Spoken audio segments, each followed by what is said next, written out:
SC వర్గీకరణపై supreme court తీర్పును పునఃపరిశీలించాలని కోరారు మాల సంక్షేమ సంఘం జాతీయ అధ్యక్షులు చెన్నయ్య. ఈ తీర్పు కోర్టు తీర్పులా లేదని, ప్రధాని మోదీ తీర్పులా ఉందని అన్నారు. ట్యాంక్ బండ్ అంబేద్కర్ విగ్రహం దగ్గర డిసెంబర్ 1న నిర్వహిస్తున్న మాలల సింహగర్జన కార్యక్రమం వాల్ పోస్టర్ ఆవిష్కరించారు చెన్నయ్య. మాలలను ఐక్యం చేసేందుకు ఎమ్మెల్యే వివేక్ వెంకటస్వామి నేతృత్వంలో మాలల సింహగర్జన తలపెట్టినట్లు తెలిపారు. మాలలు తరలివచ్చి ఐక్యతను చాటాలని పిలుపునిచ్చారు చెన్నయ్య.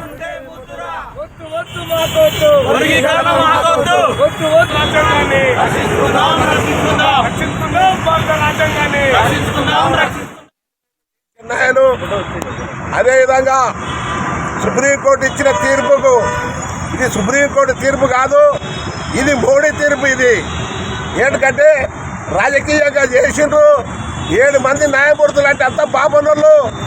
ఎస్సీ బీసీ ఎస్సీలు అయితే బాగుంటుంది, కష్టసుఖాలు తెలుసు మాకు. అందుగురించనే సుప్రీంకోర్టు ఇచ్చిన తీర్పు కాదు, మోడీ ఇచ్చిన తీర్పు.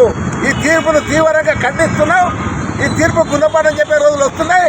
అందుగురించనే ఇది ఈ సుప్రీంకోర్టుకు వ్యతిరేకంగా మేము మొత్తం లక్షలాది మంది మన ఇదే కన్నా నాయకత్వంలో, నాగరాజు నాయకత్వంలో, అందరు ఎమ్మెల్యేల నాయకత్వంలో మేము లక్షలాది మంది తరలించి పెద్ద ఎత్తున జిగ్గానగర్ గ్రౌండ్లో మేము మొత్తానికి లక్షలాది మంది గ్రౌండ్ చుట్టూ తిట్టి మేము ఈ రాష్ట్రానికి ఏ పార్టీ కానీ వర్గీకరణ చేస్తా ఆ పార్టీకి గుణపాఠం చెప్పే రోజులు వస్తున్నాయి.